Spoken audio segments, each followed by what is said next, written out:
Hey guys, welcome to another GameXplain discussion. I'm your host, Andrew Seegers, and this time we're joined by Derek Bittner and Sean Buckley from Engadget to discuss our hands-on impressions of Mario plus Rabbids Kingdom Battle. So let's get started.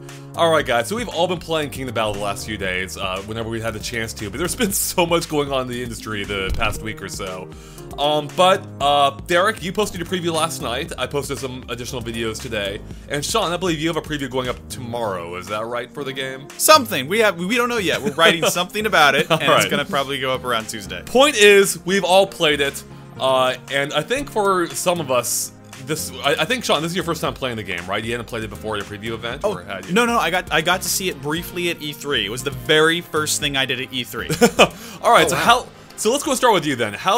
What do you think so far based, is it what you expected based on E3, or has it kind of like surprised you with what this game actually is? What are your early thoughts so far? I mean, it's very much from what I played at E3, which was honestly an extremely refreshing surprise, because I kind of loathed that assignment. They're like, all right, Sean, you're the Nintendo guy. You go first thing to the Ubisoft booth because we had early access to the floor, and so I waited in line before the doors actually opened. So I was one of the first people in to play it. Nice. And I loathed it because I hate the Rabbids typically. But then I was like, oh wow, this is actually really good, and we'll get into it more, I'm sure, but like how they temper each other, and it's actually a really solid XCOM-y kind of tactical experience. And that's really kind of what my first impressions are of the full game as well, except for just sort of, there's lots of little surprising things I didn't get to experience in the E3 demo. Things like combo moves that just kind of tie together with, because there's these passive moves you can use, and sometimes they just chain together in really exciting and fun ways. Mm-hmm. And so I got to see a little bit more of that, but if you played it at E3, it's a really similar experience, just more of that and with the story around it, sort of. Yeah, what do you think, Derek? Do you agree with that? Well, I didn't actually get the chance to play it at E3. I got to watch it be played, and basically all I kept coming away with, since I wasn't going really hands-on with it and didn't get a chance to really look at it, is, okay, Mario plus Rabbids XCOM. That's really the equation here.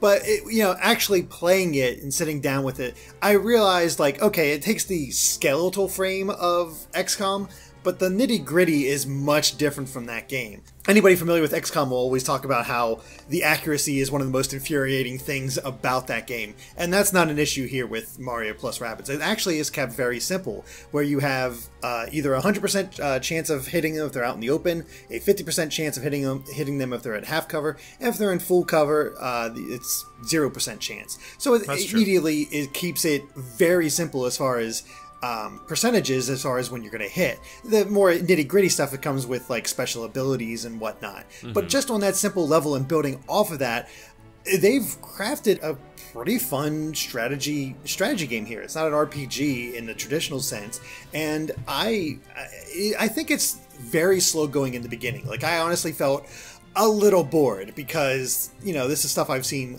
plenty of times before. I'm a kind of a turn-based strategy fan, especially just because of Fire Emblem, and it didn't really do much for me. But as more abilities opened up, all these sub-abilities, how you can see how each character brings their own unique possibilities to the battles, and chaining those abilities together, that's when it got exciting. So it's interesting that you mentioned you found a little bit dull at first, but I would agree with that in the early tutorial levels. But as one, I'm not a huge strategy RPG guy, I found that this game kicked into gear pretty quick. I found that I was losing pretty early on. I forget. I think the first battle with one of those big guys, I think, and the giant dudes that walk around and with the plank of wood, the 2x4 or whatever.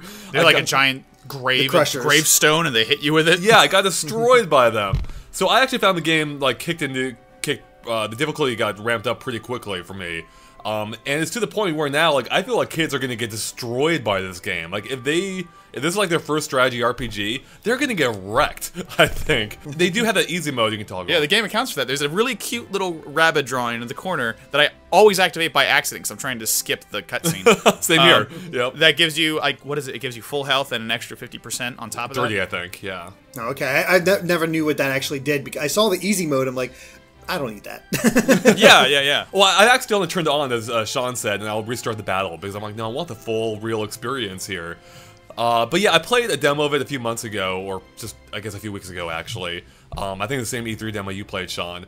And it wasn't long enough to really give me, like, a great feel for the game. So I think the surprising thing for me here is, like, having played it now a lot more, is, like, there is a lot of depth here. Like, as I mentioned, I think kids will get wrecked by it early on, because there is a lot to take into account, such as, like, your different character special abilities, as you mentioned, Derek, as well as being able to chain attacks. I think chaining attacks is like one of my favorite things about this so far. Like, I can slide through an enemy, jump off a teammate, then land on another enemy, all in like the same turn. Like, that is just really fun to me. I think like the combat is actually is actually really enjoyable and deep to me. I think that level of depth is important because you're right, at E3, the E3 demo was enough that I could be like, okay, this game doesn't suck. I expected this game to suck, Exactly. And the E3 told me it didn't. But it didn't tell me if it really had the depth to be something that would give its longevity, something to be more complex, something that would keep my attention. And that I really didn't know that until I played. And to Derek's point, again, I didn't know that until I got to like practically World 2, because again, I'm really familiar with these kind of games. And again, you're right, it's not quite like XCOM, but you know, this kind of tactical, non-RPG, but tactical battle game.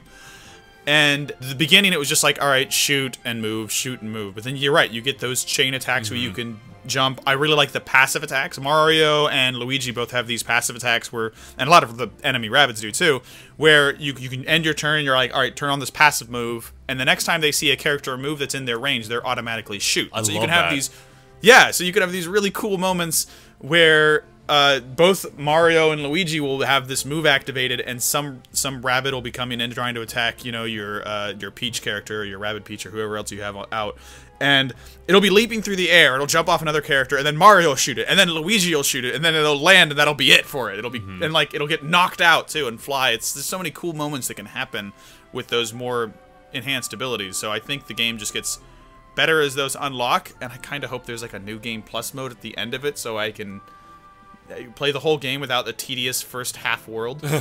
Yeah, I do think it isn't until you get to the first mid-boss where the game picks up. Because I was shocked when I got a game over during that mid-boss. It was like, oh, what the hell? All right, we got to really use some tactics here. And I actually... Yeah, that was actually a challenge. Yeah, I actually had to start trying. And trust me, it continues. I did a stream today, and there were some moments where it got really hairy. Like, I had Mario down to 3 health.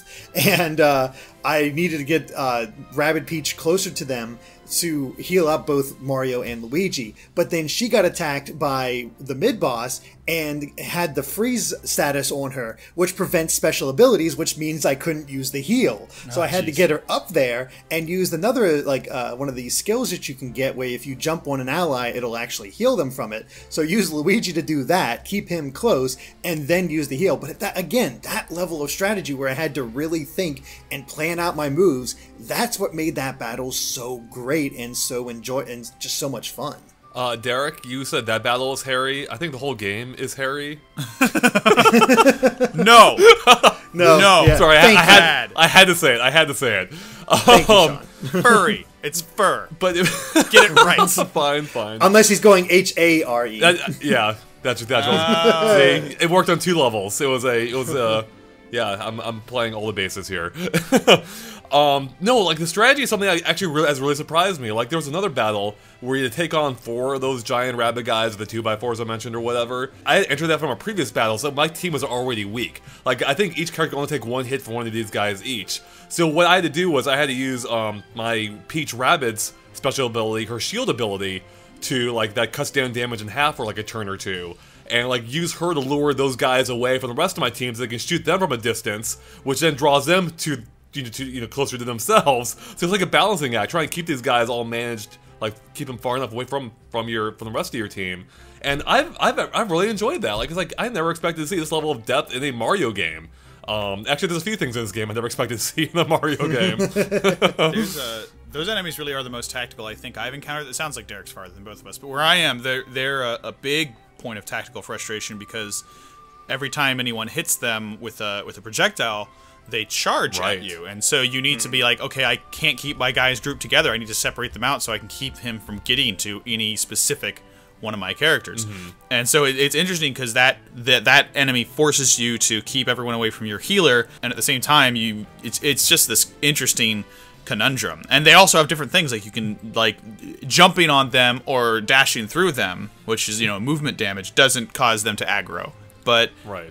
shooting it's so complicated for a Rabbids game. I mean, not for like a real hardcore tactical game, but it is a step beyond I expected. It is, Yeah. but I also think they do a good enough job gradually introducing these elements and telling you, okay, here's the strategy for them, and then you sort of experience what that strategy is. That I feel you do get a good idea of what you need to do for each of these enemies, because I got far enough where I had some escort missions with a Toad where I had Toad in my party and I could move him wherever, but he couldn't attack or couldn't even do jumping. So and then those big guys showed up, so I had to make it so pull the big guys towards me away from Toad so he can get around them. And again, I just like that extra step. Then you had to really think about what you were doing. Yeah, I feel like, Mario's no stranger to RPGs, but usually there isn't a ton of strategy involved. There's some, of course, but it's like a little bit on the lighter side of the RPG spectrum. But here, I mean, I'm sure it's still on the lighter side if you want to compare it to some of the more, hardcore, like, tactical RPGs. But I'm finding myself, like, thinking more here than I have in any other Mario game before. It's like, I'm actually, like, planning my moves out in advance, like, I'm counting grid spaces. I mean, this is a very, very unusual game by Nintendo standards or Mario standards. Yeah, it's really weird. I think the theming is weird too. Like, what do you mean? If you imagine if someone was going to design, don't even consider the Rabbids for a minute. That's a whole nother thing. We're going to talk about that in a minute. But don't even consider the Rabbids. Think if you were making a tactical Mario game and you said, "Boy, we need projectile weapons for Mario." The first thing I would not think of is to give him Mega Man's arm cannon. That is not something I would expect Nintendo to okay. Maybe he would just have an endless barrage of shells or firepower, like he could have a fire flower. There's all these things in the Mario universe that would already might account for him being able to do a projectile, but instead, arm cannon. Right? They go right to that. I find that really bizarre. There's nothing wrong with it, I guess, and I'm getting used to it, but it's still, every couple of battles I have this moment where Mario does like a tuck and roll or a leaping jump, and he'll like shoot his cannon, and I'll be like, what, why? I mean, so I'll be honest. When in the first battle or like when the early battles, like Mario went I had Mario go right up to a rabbit, shoot him in the face point blank, and I'm like, damn, this is kind of messed up.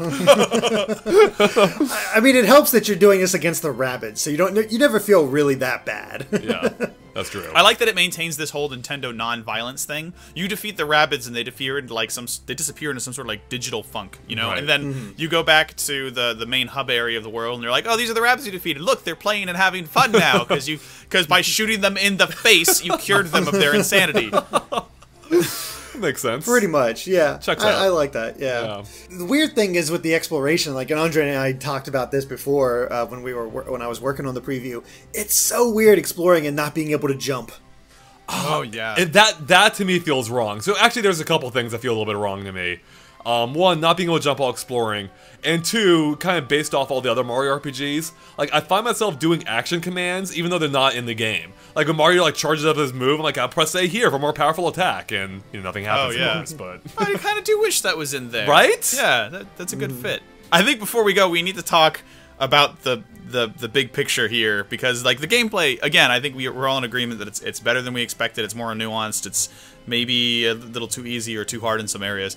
But, like, the fact that this game exists at all is really weird, and it wasn't until we got this demo that any of us got to see the opening cinematic, the excuse for why they're together in the same world. And I found that opening cinematic to be both strange, hilarious, endearing, and confusing to the point that I went back and watched cutscenes from Rabbids game to see if I was missing something. That really wraps it up right there. Like, I was saying before we start recording, there was so much going on in that cutscene. I'd go back and watch it a couple of times to fully process what exactly was happening, because it is Give us a little summary of it for people who haven't watched it yet. Basically, this inventor is working on this VR-like device that allows her to combine two objects, but it has this overheating problem. So she gets frustrated by it, she leaves, and the Rabbids teleport in their washing machine, time machine from Rabbids Travel in Time or something like that. It was a Wii game. They, of course, start wreaking havoc, grab this device with one in particular, and he starts combining all the Rabbids with all the Mario-related stuff that's in her room. And then it all gets he looks at the washing machine, and of course with all the Mario stuff, the washing machine combines it and they actually get teleported into the Mushroom Kingdom. So it's easy to assume that this is completely non-canon because it might be related to the merch, not the actual Mario. It just so happens, like sort of like how in Paper Jam you find out that, oh no, all of Paper Jam takes place in this book, or at least all the Paper Mario stuff takes place in this book. That was now part of Mario and Luigi. It's like the layers on layers type stuff. Mm-hmm. Or how Smash Brothers is technically someone playing with action figures. Exactly. Yeah, exactly. That was my comparison yesterday when Derek and I were talking about this. So yeah, it's like the question is like, are they actually in the Mushroom Kingdom, or is it just like a copy of it based on all the crap in the room? So I don't know. I don't know if I care that much either. Whatever the answer is, it can be whatever you want it to be. But that opening surprised me. Like that seemed to be. It actually reminded me a bit of the old school Mario sports games on the GameCube, where they had these really elaborate CG intros. And this is like probably one of the more elaborate stories we've had in a Mario game. Ever. So I liked it. I thought it was cool. It was a fun intro. It's definitely a fun intro, but I wouldn't like. It seems elaborate at first, but once you get into the nitty gritty, it's pretty basic. You know, it's like, well, I mean, go here, I stop meant this elaborately rabbit. produced is what I meant. Oh, okay. I thought it was really weird to me. I mean, I guess I shouldn't be surprised because they're both well known, and the Rabbids even, I guess, had a TV series in France or something. It's strange to me that they both the Mario characters and the Rabbids characters are just assumed as known quantities. Like, there's this new character like working on this crazy futuristic device that somehow combines items by looking at them. Let's not get into that. And all of a sudden, like, the Rabbids just appear in a washing machine. And you're like, okay, I guess we know who they are. But I don't really, because I've never really played the Rabbids games. I played a little bit of the first one, and I just wasn't into it. The annoying scream drove me crazy. And then here they are, just like in the Mario world.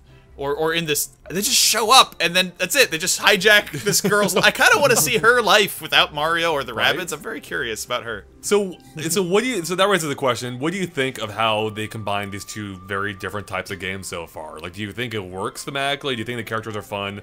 Like when they interact with each other? What are your thoughts on that? I think it's balanced, but in a way that's almost kind of a little bit of a shame. Like, the Rabbids before, I always considered to be the pinnacle of annoying. Like, the Rabbids scream, that iconic scream, that was funny about the first 2 or 3 times I saw it. And then after that, it was the one same joke over and over, always misused, never really that funny, just pure panic. And that's mostly removed here. I've heard the sound effect, but they don't do the red eye panic face anymore. And the Rabbids all have so much more character. They're kind of tempered by the Mario world, and that's great to see them each have more character, or the Rabbids being cute instead of annoying is really refreshing.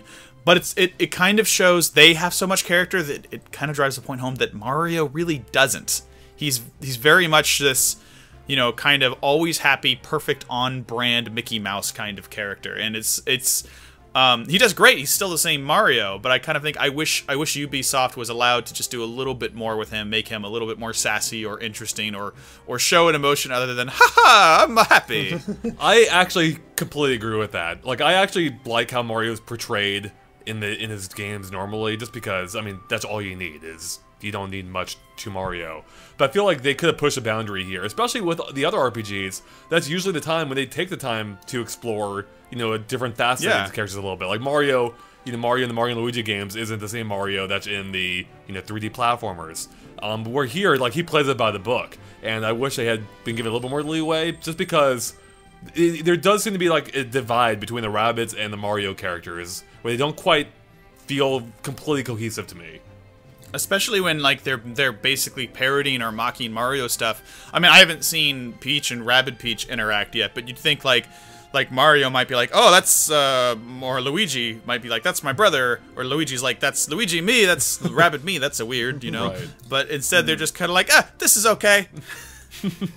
It is that to a degree. Like how Rabbid Peach reacts to Peach is pretty funny. Like, she's like inspecting her and it's like not impressed and all that, and Peach is just sort of weirded out. And seeing Luigi and Rabbid Luigi interact, I don't remember that one too much, but I also remember. Have you finished the first boss yet, Sean? Yeah, that was actually really cool. Yeah, to me, that's a good moment of like the Mario characters having a little bit more personality. Like, yeah, Mario's always going to be sort of the Mickey Mouse personality, but Luigi, when when Rabbid Peach and Rabbid Luigi are looking at Rabbid Peach's phone, and Luigi just keeps popping up in the background and trying to look at it, and they look around and he disappears immediately. Like, that's funny. Like, and that giving Luigi that much personality, and the fact that his profile picture when you're like changing weapons or doing his skills is his like death stare from Mario Kart 8. There are elements in there. They're just, you gotta really look for them. Yeah.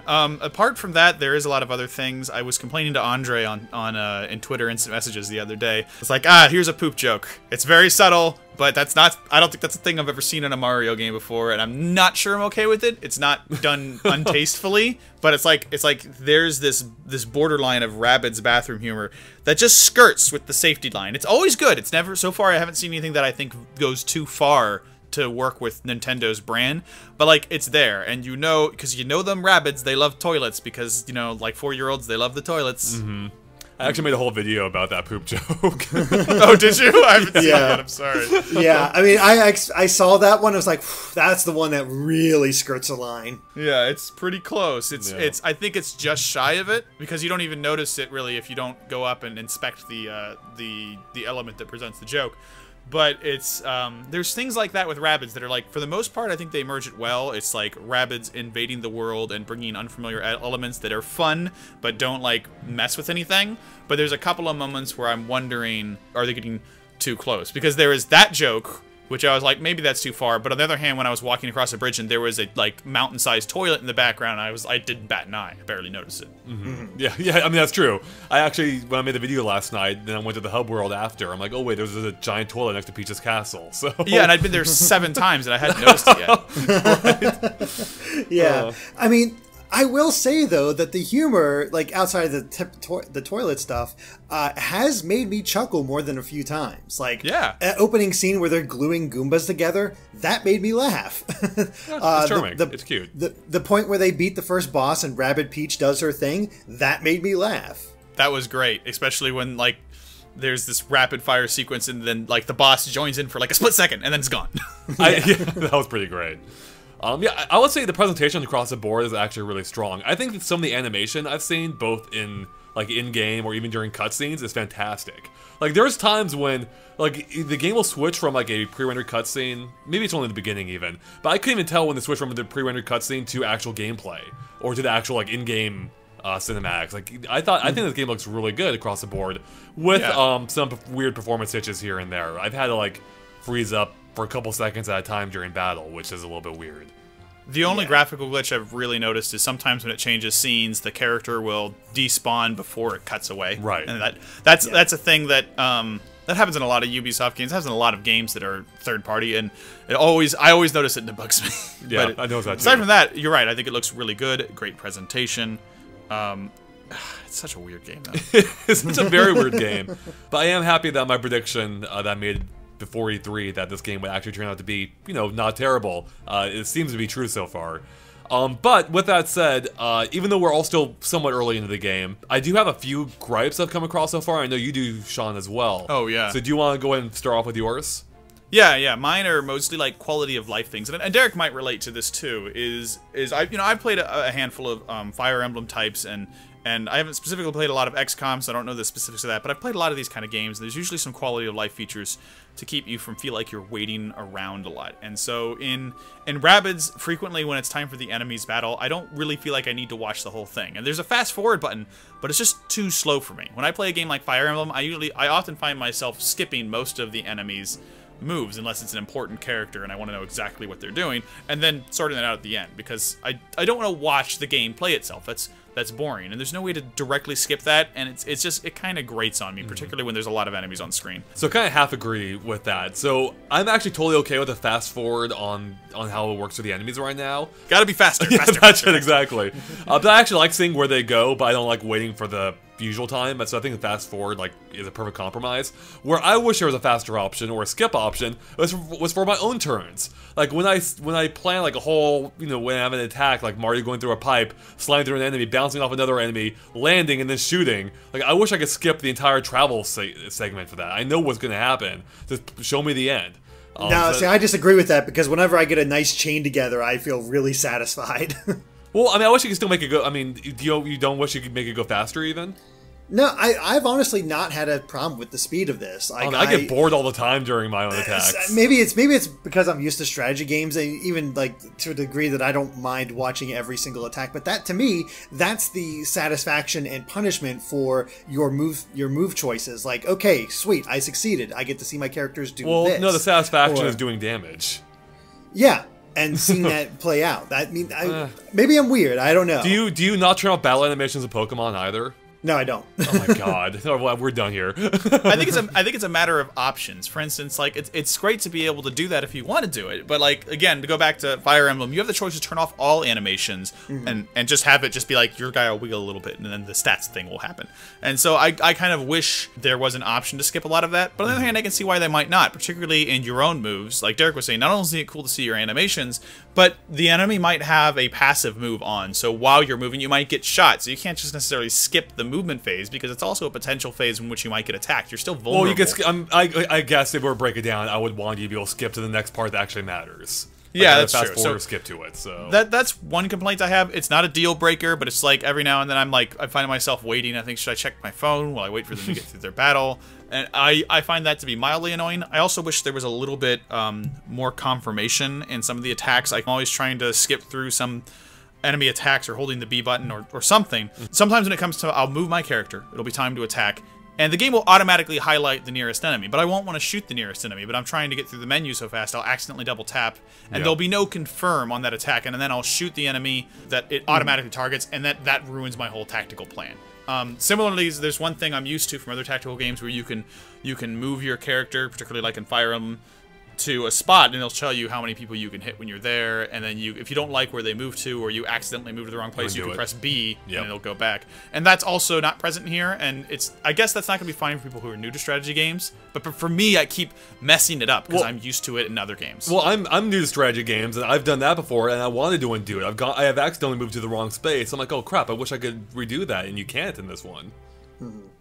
But there is a way to see what you can do against enemies. Like, if you can see the enemies, and this comes into a camera issue, maybe you wanted to see more, but it is possible to see the enemies around you and see how much of a line of sight you have with them. It'll tell you 100%, 50%, there's no line of sight, that sort of thing. Before you move, yeah. Yeah, so you can plan that out. It's not without its merits, it's just sometimes hard to see those elements. And yeah, I've confirmed my other things as well, but I've also been like, okay, slow down. Don't rush through it because you'll make mistakes. And I know, like, it'd be nice to have the confirmation thing, but then I can just imagine people being like, oh, why does there have to be this confirmation thing? Yes, this is what I want to do. So again, it'll slow the game down even more if it did that. Yeah, I think having the undo option would really resolve that whole issue. True. Like I said, it's definitely not a deal breaker, but it's just like, I think it's going to be. You're right. It's like it's a no-win scenario. No matter how they do it, someone's going to be unsatisfied. So they went with what they were comfortable with, and it's unique, and it doesn't feel like it's trying to be another game. So I mean, I'll give it that credit. No other game has used these systems in exactly this way that I've played.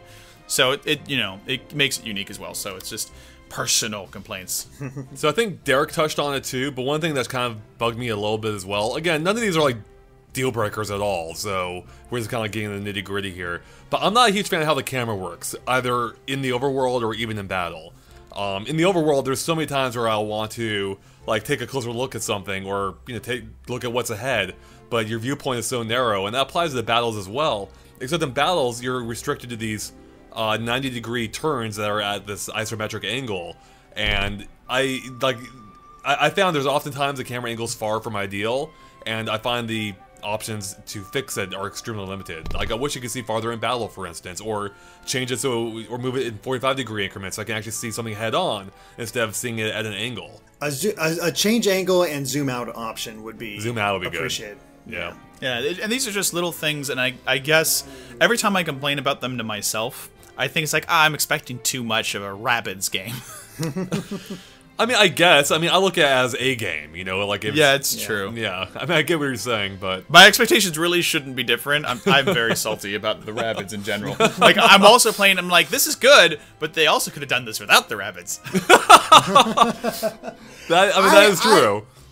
I've not had a major issue with the Rabbids because I haven't find, either. especially the Mario character Rabbids, like Rabbid Peach, Rabbid Luigi. Oh, I they're just great. encountered Rabbid Mario. Their personalities are so fantastic. Like Rabbid Mario is like this brawler, and he has this toothpick in his mouth all the time, and he's just like always itching for a fight. Like that's, I don't know, I find that hilarious and entertaining. I'll admit they're intoxicating. I really do like them, and I think it's like the best thing to change my mind about these Ubisoft games in general. It's one of the reasons I went back and watched cutscenes from old games. I wanted to see what I was missing because I like these. Like Peach, Rabbid Peach. When she was first revealed, she was so sassy. I thought she would be annoying, but I mean, I swear every time she takes a selfie, I press the switch screenshot button.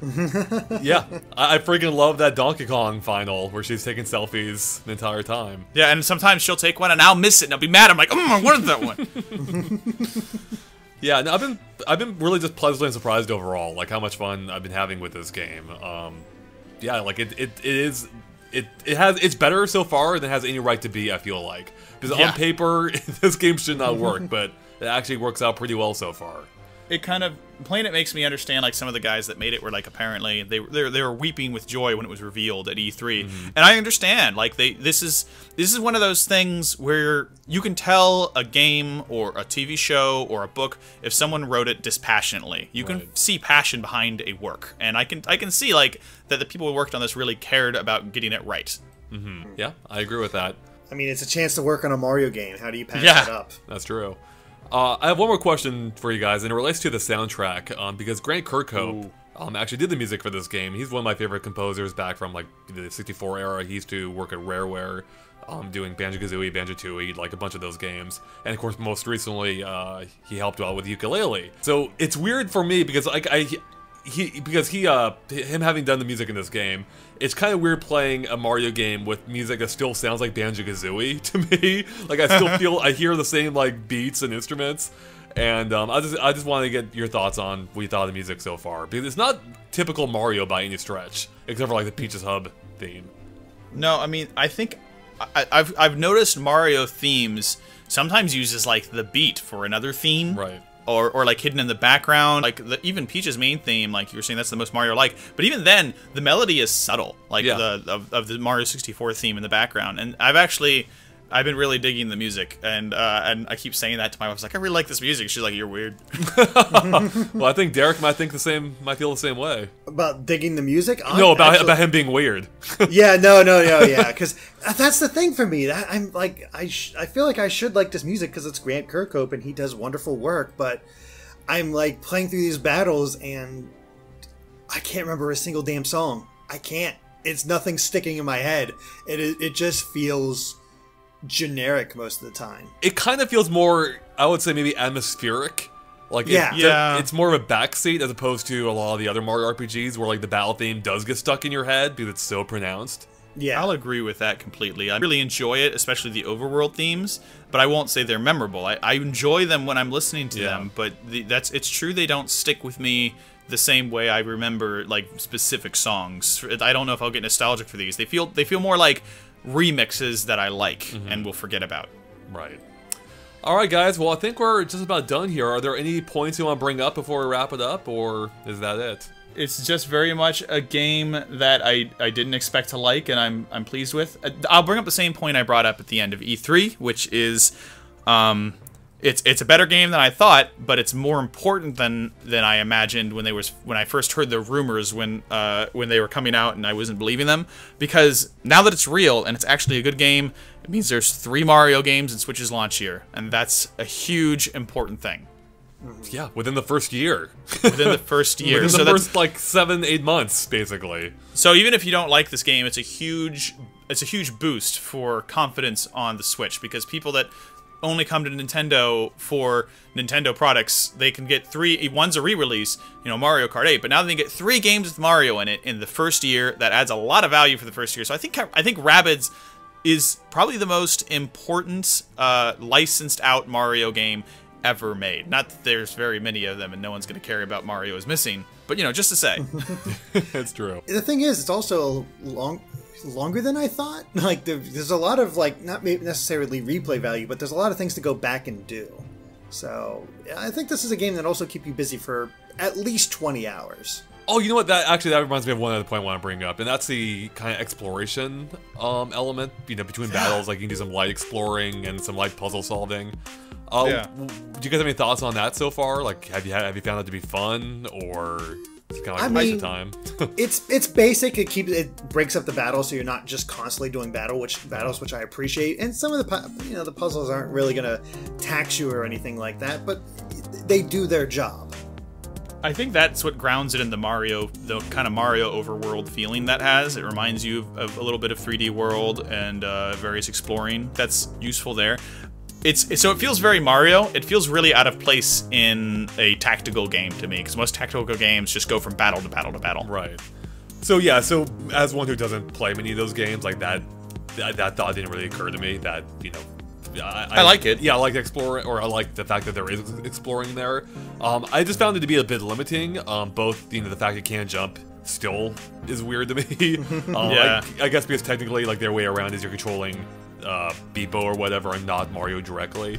But also, like, even just how the paths work, like, and how you're tied to these paths. Like, you can't even stray off the path. Like, every path has like invisible barriers around it. It just feels very artificial, I guess, I would say, compared to the other Mario RPGs I played. Yeah, the thing that drives me nuts is that you can't even fall off a higher area to a lower area. Yeah, that's really frustrating. Particularly in the little puzzle stages they have, where that would be a nice shortcut. Oh man, I was so careful with them to not fall off a ledge. I'm like, too! oh, yeah, right? Yeah. Like, oh, and you can't. It doesn't matter. Yeah. Yeah. Anyways, it sounds like we're all having a pretty good time so far, and it sounds like we'll have reviews, if not on Monday, shortly thereafter. And we may reconvene to discuss our full reviews and our full thoughts of the game later on. But for now, Sean, do you want to tell people where they can find you at? Right now, you can find me on Engadget. I write about mostly Nintendo stuff on Engadget.com. If you don't care about Nintendo stuff, why are you listening to this? I also have a YouTube channel called Seanicus, S-E-A-N-I-C-C-U-S. Seanicus with 2 C's, I always say. I'm also that on Twitter, and I talk a lot about old cartoons and DuckTales and various completely nerdy things. Come watch it, I'm great. And you can find links to that in the description below. And of course, make sure to stay tuned to GameXplain for lots more on Mario plus Rabbids, Kingdom Battle, and everything else Nintendo as well. Catch you later. Bye.